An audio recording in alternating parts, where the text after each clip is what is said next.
जीवं जीवं दवं जणवर्वसहेडजेडडीदिठं देविन्दविन्दवन्दं वन्दे तं सौवदा शिरसा।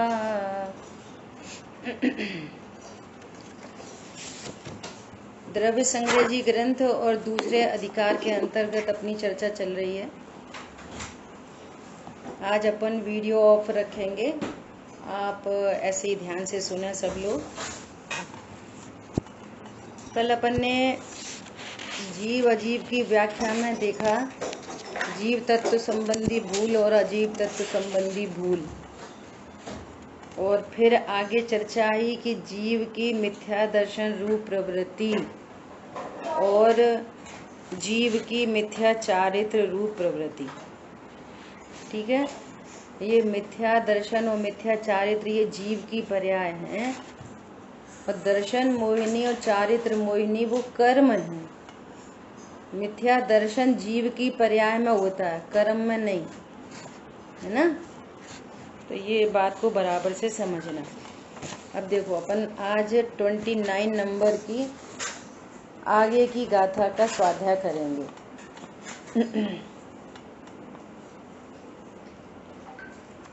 आसवादि जेडकम्मं परिणामेण पोळोस वीणेयो भावासवो जिडुत्तो कम्मासवणं परो होदी।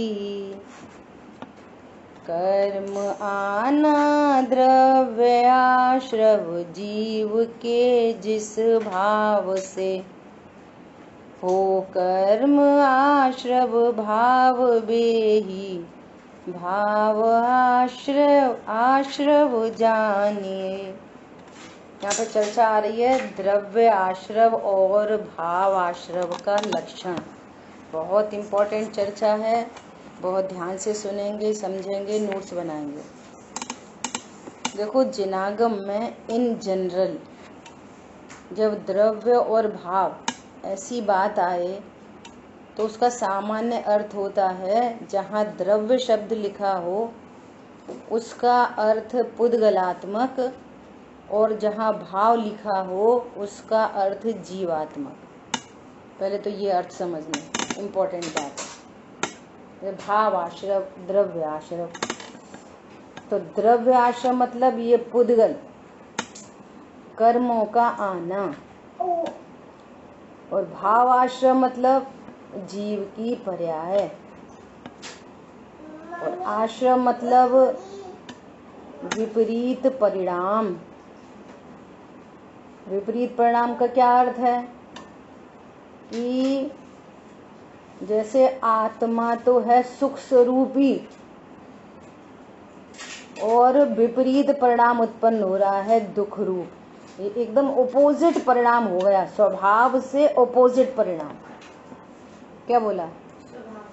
एकदम अपोजिट परिणाम। जैसे स्फटिक मणि का स्वरूप है ट्रांसपेरेंट और दिख रही है हरी नीली पीली,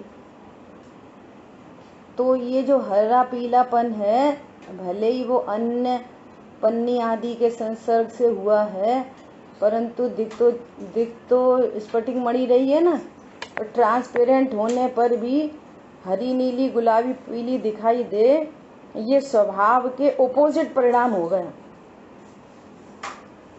है ना। ऐसे ही जीव के विपरीत परिणाम है ये भाव आश्रव है। और द्रव्य आश्रव उनका निमित्त पाकर, इन भाव आश्रव का निमित्त पाकर, है ना, कर्मों का आना, कर्म परमाणु अट्रैक्ट होते हैं। देखो अब वो कर्म परमाणु का भी पहले स्वरूप समझना है थोड़ा सा, फिर आगे चर्चा करेंगे। अपन ने पढ़ चुके हैं मूल में तो पुद्गल द्रव्य, मूल में क्या है? पुद्गल द्रव्य, शुद्ध पुद्गल परमाणु, एक प्रदेशी। और पुद्गल का स्वभाव क्या है? मिलना बिछुड़ना। सो पुद्गल स्कंद बनाता है, पुद्गल स्कंद बनाता है ना। तो स्कंद को बोल रहे हैं वर्गणा। तो कारमर वर्गणा, कारमण वर्गणा है ना। ये कारमर वर्गणा रूप स्कंद यहाँ पूरे लोकाकाश में भरे पड़े हैं। जहाँ पे अभी हम हैं ना, वहीं पर कारमर वर्गणा भरी पड़ी है। तो भरी रहने से तो कोई प्रॉब्लम नहीं है। जहाँ सिद्ध भगवान हैं रहते हैं ना, वहाँ पे भी कारमर वर्गणा भरी पड़ी है। बिल्कुल जहाँ पे वे विराजमान है सिद्ध क्षेत्र में, वहीं पे भरी रहे, नो प्रॉब्लम। परंतु ये कारमण वर्गणा जीव के परिणामों का निमित्त पाकर कर्म रूप परिणमित हो जाती है स्वयं अपनी शक्ति से। और निमित्त क्या है? जीव के परिणाम, उसमें निमित्त पड़ते हैं। तो वो ज्ञानावर्णी, दर्शनावर्णी, मोहिनी है ना, अंतराय, आयु, नाम, गोत्र, वेदनी, ये कर्म रूप परिणमित होते हैं। और जैसे ही कर्म रूप परिणमित होते हैं वैसे ही ये दूध पानी की तरह जीव के साथ में एक क्षेत्रावगा इनका संबंध बन जाता है। ऐसा नेचुरल प्राकृतिक व्यवस्था है। ठीक है। तो ये भावाश्रम मतलब अज्ञान, मोह, राग, द्वेष। भावाश्रम मतलब अज्ञान, मोह, राग, द्वेष के जो परिणाम हैं, ये भाव आश्रम हैं। ये जीव की पर्याय है और इसके निमित्त से कर्मण वर्गणा कर्म रूप परिणमित हो जाती हैं और जीव के साथ एक क्षेत्रावगा उनका संबंध बन जाता है। ठीक है। देखो अन्वयार्थ पढ़ते हैं। आत्मा के जिस परिणाम से कर्म आता है उसे जिनेंद्र भगवान द्वारा कथित भावाश्रव जानना चाहिए। भावाश्रव क्या है? जिस परिणाम के निमित्त से कर्म परमाणु अट्रैक्ट होते हैं, कर्म रूप परिणमित होते हैं, उनको भावाश्रव जानना चाहिए, ऐसा जिनेंद्र भगवान ने कहा है। और वे पुद्गल कर्म का आना सो द्रव्याश्रव है। द्रव्याश्रव क्या है? पुद्गल कर्म का आना सो द्रव्याश्रव। ठीक है। ये भावाश्रव और द्रव्याश्रव के लक्षण की बात हुई। अभी देखो भावार्थ पढ़ते हैं। बहुत ही इंटरेस्टिंग चैप्टर है। इसमें आपको कितना परिचय मिलेगा, है ना। जो अपन ने कितनी बातें सुनी नहीं होंगी कभी, ऐसी बातों का यहाँ परिचय होगा। देखो भावार्थ। आश्रव विकारी शुभाशुभ भाव। अब देखो यहाँ पे जितनी जितनी गलतियां अपन ने समझ रखी हो ना, उनको दूर करते जाना। सामान्य जीव तत्व ज्ञान के अभाव में अशुभ भाव को तो विकारी समझता है और शुभ भाव को शुद्ध समझता है। यहाँ तो कहना है शुभ और अशुभ दोनों परिणाम आश्रव हैं। अच्छा, हेतु क्या है? ये विकारी परिणाम है। शुभ अशुभ दोनों विकारी परिणाम है। हेतु क्या है उसका कि ये विकारी परिणाम है?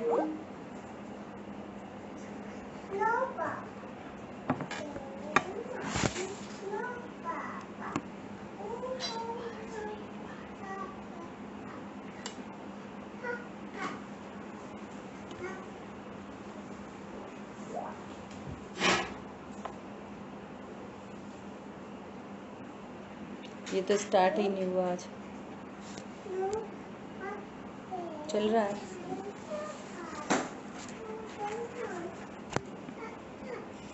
चलिए, आवाज आ रही है सभी को? फोन कट गया था बीच में। क्या बात चल रही है?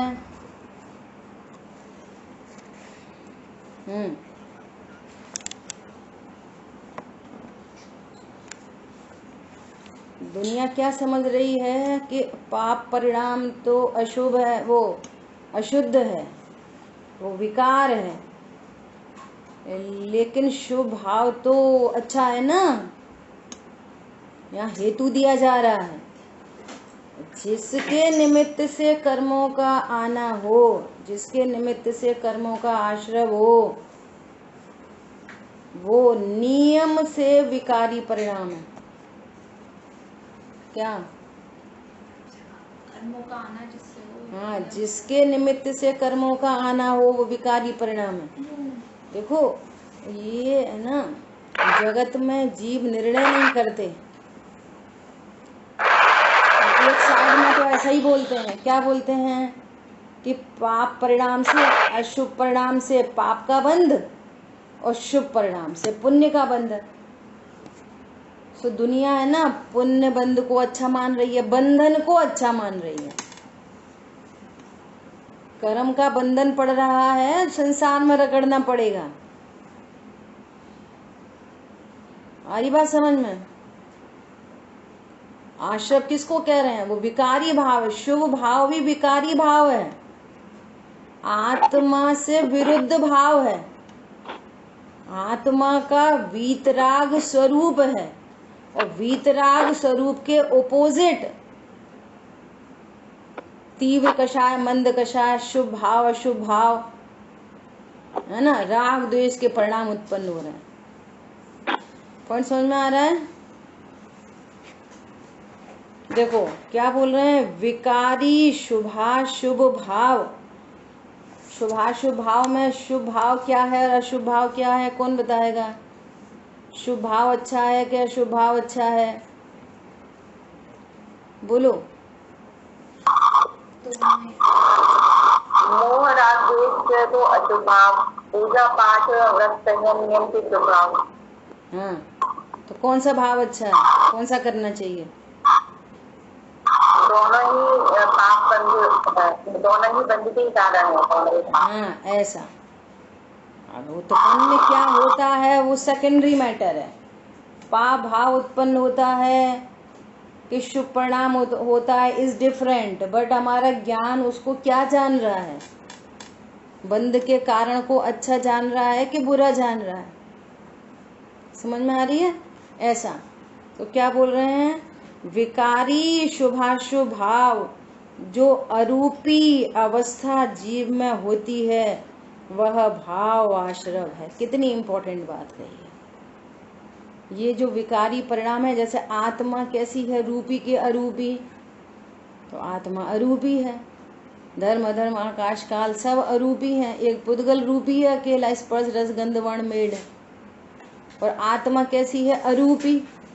अब सुनना ध्यान से, आत्मा की पर्याय कैसी होंगी? वे भी अरूपी। आत्मा अरूपी है तो उसकी पर्याय भी अरूपी है। अब बोलो, क्रोध को देखा है किसी ने? क्रोध को कितने रहस्य भरे हैं, बोलो जिनवाणी में। क्रोध को देखा है? कैसे रंग का होता है? हरे नीले पीले काले, कैसे रंग का होता है क्रोध? बोलते चलो, एक लोग बोलते चलो, कैसे रंग का होता है? हरा नीला पीला काला, कोई कलर नहीं। टेस्ट कैसा होता है? टेस्ट कैसा होता है उसका? स्वाद खट्टा मीठा चरपरा कसैला, कैसा स्वाद होता है? कड़वा, कैसा स्वाद होता है? बोलो। कोई स्वाद नहीं होता। कैसा होता है? ठंडा ठंडा गरम गरम। ये आदमी बहुत गरम है, बोलते ना, ये तो आदमी एकदम ठंडा है, ऐसा बोलते ना। तो बोलो ठंडा गरम क्या? क्रोध ठंडा होता है गरम? अरे अमूर्तिक आत्मा की पर्याय भी अमूर्तिक है, और जो हमको दिखाई देता है वो वास्तव में क्रोध नहीं है। आंखों का लाल हो जाना, होठ थरथराने लगना, हाथ पैर कांपने लगना, है ना, अशब्द बोलना, हम समझ रहे हैं ये क्रोध है। ये क्रोध नहीं है, ये तो भाषा वर्गणा है शब्द तो। और ये पूरे पुद्गल का परिणमन है, आंख लाल हो गई, थप्पड़ मार दिया, ये तो अजीब की क्रिया है पूरी टोटल। और क्रोध क्या है? जीव की पर्याय है अमूर्तिक। ये क्या है? ये भाव आश्रव है। भाव आश्रव के निमित्त से और उस समय नवीन कर्म योग्य रज कणों का स्वयं स्वतः आना। अगर स्टार्टिंग से जिनवाणी भली प्रकार से पढ़ी जाए तो कहीं से कोई कंफ्यूजन नहीं होता कि द्रव्य कर्म राग कराता, कि राग से द्रव्य कर्म बंधते। देखो क्या कह रहे हैं,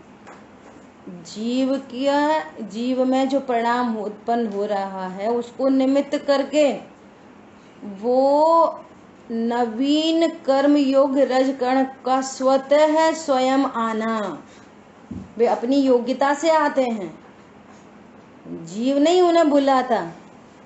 व्यवहारने से कहा जाता है जीव की पर्याय में तो राग उत्पन्न हुआ है, शुभाशुभ भाव उत्पन्न हुए हैं, उसको भाव आश्रव कहते हैं।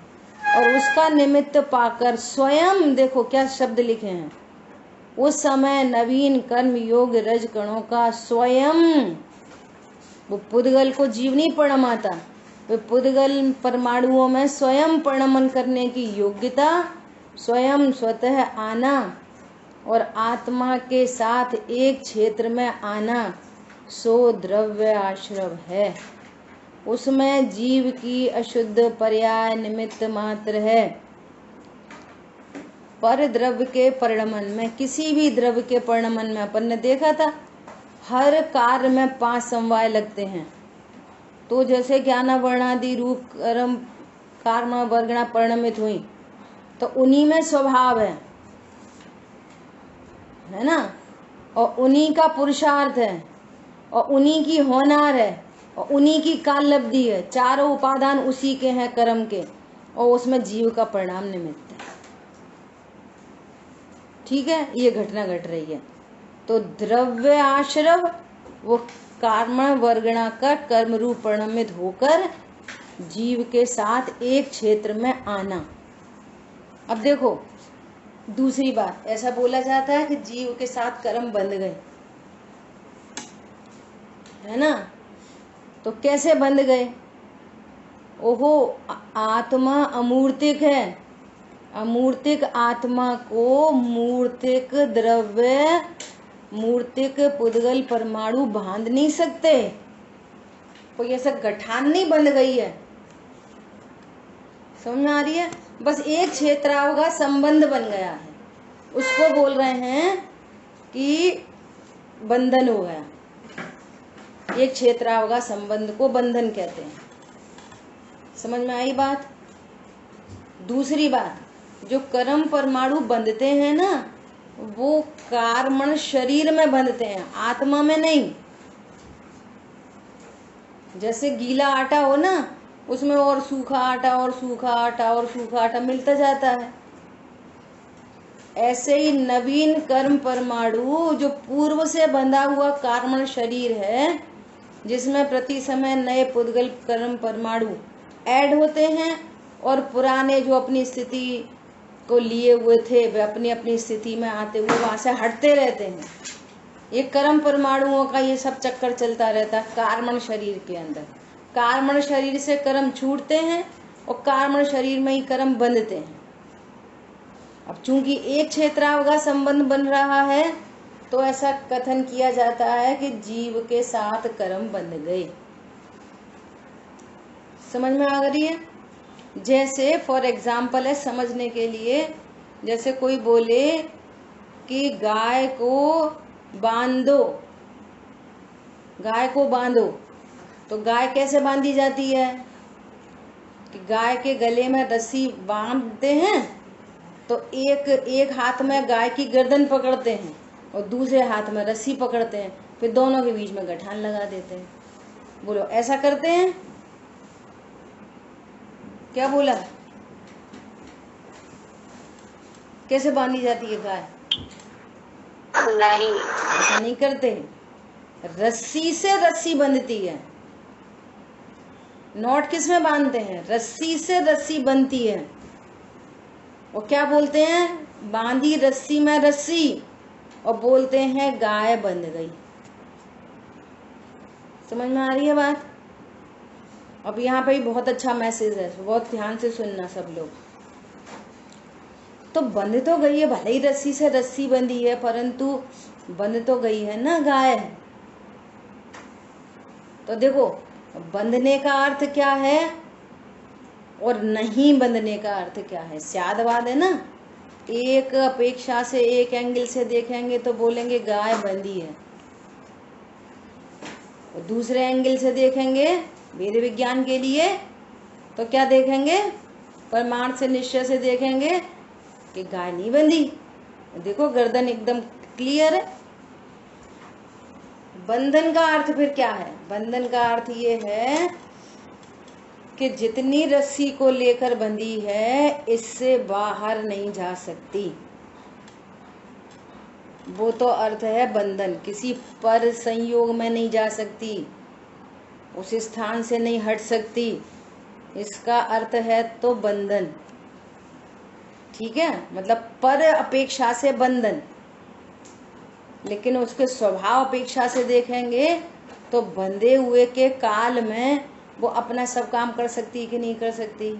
रस्सी बंधी है, खा सकती कि नहीं खा सकती? पी सकती है कि नहीं पी सकती?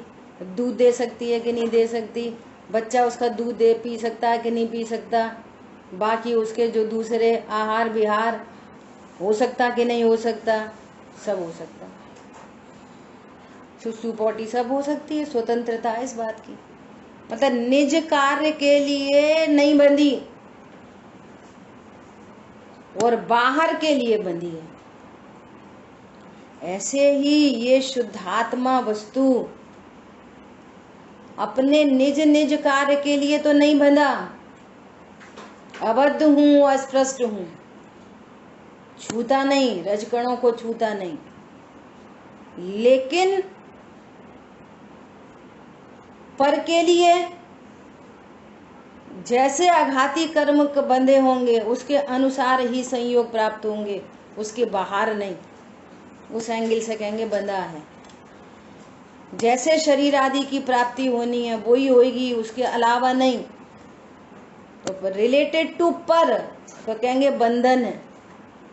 और स्वभाव को समझने के लिए, स्वभाव को जानने के लिए बंधन के काल में स्वतंत्र है। बंधन के जितने जीव सुखी हुए हैं उन्होंने बंधन के काल में ही निर्बंधता को देखकर और सिद्ध गति को प्राप्त की है। जितने जीव हैं, समझ में आ रही है बात? बंधन के काल में अपने स्वभाव को जानने के लिए स्वतंत्र हैं।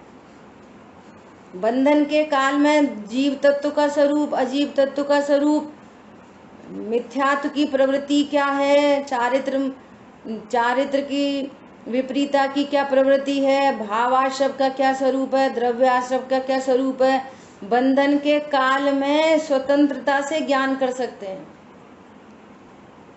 पॉइंट समझ में आ रहा है? ऐसी अद्भुत बात है। देखो अब सेकंड पॉइंट, अज्ञान दशा में आश्रव का अयथार्थ ज्ञान श्रद्धान। स्वरूप तो पहले कह दिया, द्रव्याश्रव का स्वरूप बता दिया, भावाश्रव का स्वरूप बता दिया, और भावाश्रव में ये बता दिया कि शुभाशुभ भाव दोनों विकारी भाव हैं, वे आत्मा की अरूपी पर्याय हैं। जो दान का परिणाम है वो कैसे रंग का है? सफेद सफेद, गुलाबी गुलाबी, अमूर्तिक है ना? तो अरूपी आत्मा की अरूपी अवस्था है और विकारी अवस्था है, चाहे वो शुभ हो चाहे अशुभ हो। उसके निमित्त से नवीन कर्म परमाणु आते हैं और वे स्वतः आते हैं। उपचार से कहते हैं जीव ने बांधे, उसका भी कोई पर्पज है कहने का। बहुत ही गजब की चर्चा है। देखो यहीं पर कर लेते हैं थोड़ी सी चर्चा। क्या कोई ऐसा बोले कैसा शरीर मिला हमें, हमने कैसे माँ बाप के आंगन में जन्म लिया, हमें कैसा शरीर मिला, शरीर को देख देख के, अपनी गरीबी को देख देख के, है ना, टेंशन में आए तो क्या बोलेंगे, भैया तुम नहीं कर्म बांधे। कैसा पति मिला, कैसा घर मिल गया, कैसा ये मिल गया, कैसी बहू मिल गई, कैसी बेटी मिल गई। समझ में आ रही है बात?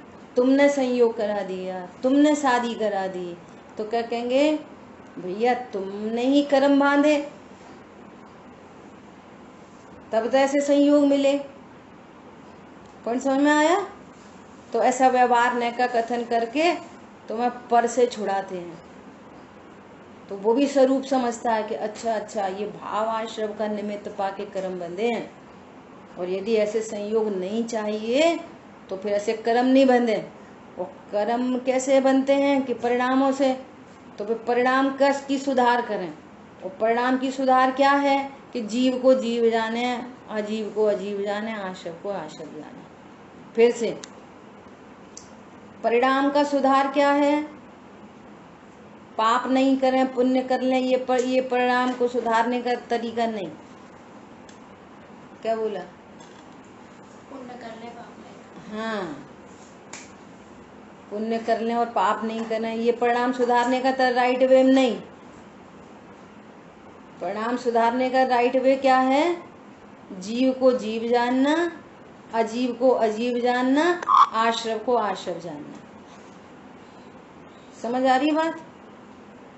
ऐसा जानना होगा तो स्वतः राग उत्पन्न नहीं होगा, स्वतः नवीन कर्म नहीं बनेंगे, स्वतः शरीर और संयोगों की विपरीतताएं नहीं बनेंगी।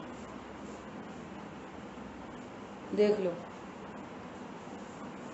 स्वाध्याय होते होते और हमारा ज्ञान इस राइट अप्रोच में जाए। क्या बोला?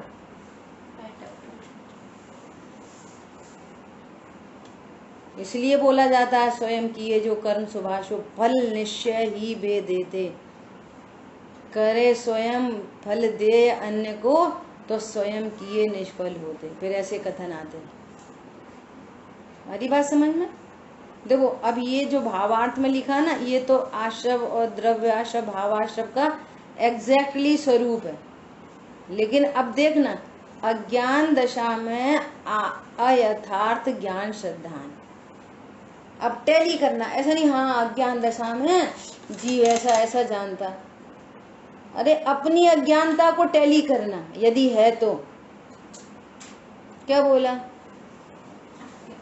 हाँ, और निर्णय करना कि अब मैं ऐसी अज्ञानता नहीं रखूंगा।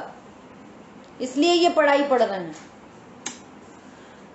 पेपर में नंबर लाने के लिए नहीं। सुनो ध्यान से। अज्ञानता के कारण जीव मिथ्यात्व कषाय आदि को अपना स्वभाव मानता है। नंबर 1 गलती। अज्ञानता के कारण मिथ्यात्व और कषाय उत्पन्न हो रहे हैं। अज्ञान, मोह, राग, द्वेष तीनों पर्याय उत्पन्न हो रही हैं विपरीत। अब है तो ये विकारी पर्याय जैसे बोला था, स्फटिक मणि गुलाबी दिख रही है, हरी दिखाई दे रही है, तो ये तो उसके स्वभाव के विरुद्ध भाव हैं। ऐसे ही मैं तो सुख स्वरूप ही हूँ, स्वभाव के विरुद्ध भाव हो रहे हैं। मैं तो वीतराग स्वरूप हूँ, वीतरागी नहीं, वीतराग स्वरूप, और उल्टे राग दोष उत्पन्न हो रहे हैं। अब है तो वो विकार और समझ रहा है स्वभाव, ये अज्ञानता से। पॉइंट समझ में आया? आश्रव क्या है? आश्रव मतलब मिथ्यात्व और कषाय। अभी अभी बोला था अज्ञान, मोह, राग, द्वेष, ये क्या है? आश्रव, भाव आश्रव। अब ये भाव आश्रव स्वभाव है कि विभाव है, विकारी परिणाम है? बोलो, अभी अभी चर्चा हुई। ओपोजिट परिणाम है, स्वभाव से ओपोजिट परिणाम है, विरुद्ध परिणाम है, विपरीत परिणाम है।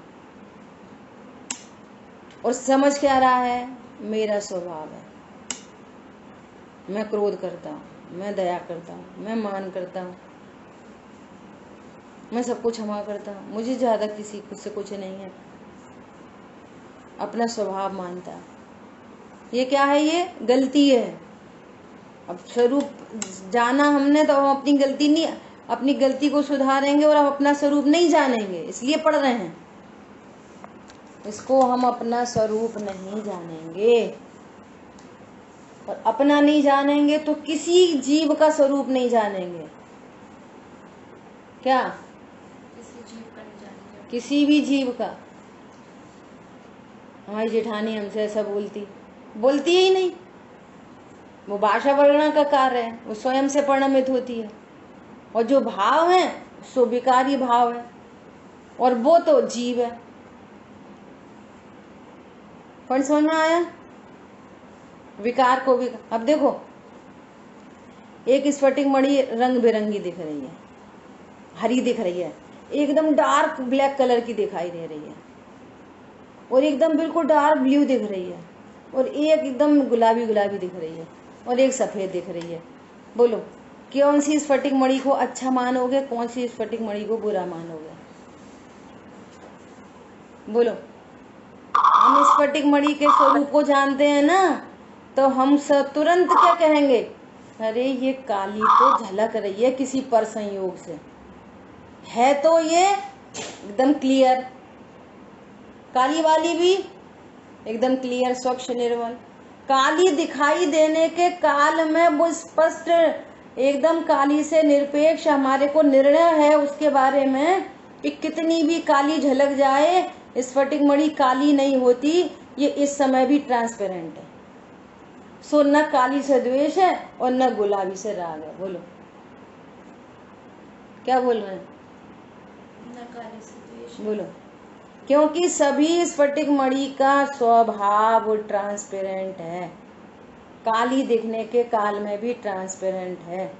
ऐसे सर्व जीव, सारे ही जीव, जो निगोद में सो ही मुझ में, सो ही मोक्ष मझार। न निगोद वाले दिखाई देते हैं, न मोक्ष मझार वाले दिखाई देते हैं। सो अब ऐसा गाओ, जो पति में सो ही मुझ में, सो ही बच्चों माही। क्या बोला? जो सास में बहू बही, ससुर में बोही बहू माही। ऐसे ऐसे करो, सुनना कोई सा राग, ना कोई सा देव। तुम्हें दिखाई दे रहा है निगोदिया, तो गा दो ऐसे ही कर गए, जो निगोद में सोई मुझ। यहाँ करो अब। सब स्फटिक मणि स्वच्छ हैं, सारी की सारी। आ रही है बात समझ में? इसके अलावा कोई आर्ट ऑफ लिविंग नहीं है। ठंडा पानी पी लो, उल्टी गंदी पड़ो, थोड़ी देर बाजार घूम के आ जाओ, ठंडा पानी पी लो, नहा लो ठंडे पानी से, फ्रिज में बैठ जाओ, मनाली घूमने चले जाओ, कुछ नहीं हो रहा। अरे ठंडे प्रदेश में जाकर भी कषायों से व्यक्ति दुखी होता है, क्षेत्र से कोई सुखी दुखी नहीं होता। आ रही बात समझ में? क्या बोल रहे हैं? अज्ञानता के कारण जीव मिथ्यात्व कषाय को अपना स्वभाव मानता है, सब जीवों का ऐसी स्वभाव मानता है, और है नहीं। अब निर्णय करो, आज से हम किसी के का स्वभाव ऐसा नहीं जानेंगे। तो स्वभाव क्या है?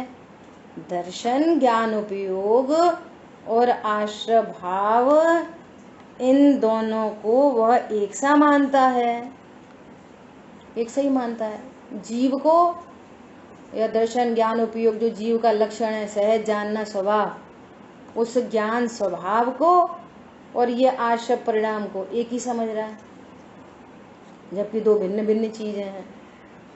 क्योंकि उनका आधारभूत एक आत्मा है, और फिर उसका तथा आश्रय भावों का परिणमन एक ही काल में होने से उसको भिन्नता भाषित नहीं होती। क्या बोला?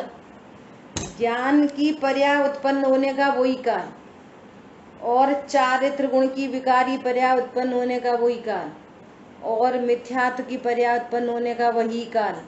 तीनों पर्याय एक साथ उत्पन्न हो रही हैं, और ज्ञान में वे मोह और राग द्वेष झलक रहे हैं, और एक सम काल है दोनों का, और उनका आधारभूत कौन है? आत्मा। तो अब भिन्नता तो बाधित होती नहीं है। क्या कि अरे इस कषाय को मैं जान रहा हूँ, मैं ज्ञान स्वरूप हूँ तो मैं कषाय को जान रहा हूँ। तो ऐसा निर्णय तो करता नहीं है। क्या निर्णय करता है? मैं ही कषाय कर रहा हूँ। स्वरूप कैसा है? कषाय को जान रहा है, ये स्वरूप है। और अज्ञानता से समझ क्या रहा है? मैं कषाय कर रहा हूँ और ये मेरा स्वभाव है। समझ में आ रही है? और फिर ये कषाय अच्छी है और ये कषाय बुरी है। पाप कषाय बुरी है और पुण्य कषाय अच्छी है। क्या कहा? समझ में आ रही है सारी बातें? समझो कि एक झरना लगा है, झरना है ना, और जहां से झरना का ओरिजिन है, एकदम स्टार्टिंग पॉइंट, वहीं पर एक लाइट बीम लगी है रंग बिरंगी। अब वो झरना गिर रहा है और उधर ही लाइट बीम निकल रही है, तो वो झरने का पानी कैसे दिखाई दे रहा है? हरा, नीला, पीला, गुलाबी दिखाई दे रहा है ना। अब बच्चे खेल रहे हैं झरने के नीचे, वो कहते देख मैं लाल पानी कितना अच्छा लग रहा है, मैं लाल पानी लेके आ रहा हूँ। वो कह रहा नहीं नहीं नहीं, मेरे को तो ब्लू चाहिए, ब्लू चाहिए, ब्लू चाहिए। और दोनों झरने के किनारे गए और ऐसा पानी लिया और हाथ में आया तो कितना ब्लू पानी है ही नहीं। समझ में आ रही है? कितना ग्रीन पानी है ही नहीं। ऐसे ही इस ज्ञान में तो सिर्फ भगवान आत्मा है, ज्ञान में कोई क्रोध आदि है ही नहीं, है नहीं। क्रोध संबंधी ज्ञान में क्रोध नहीं है, ज्ञान में आत्मा है।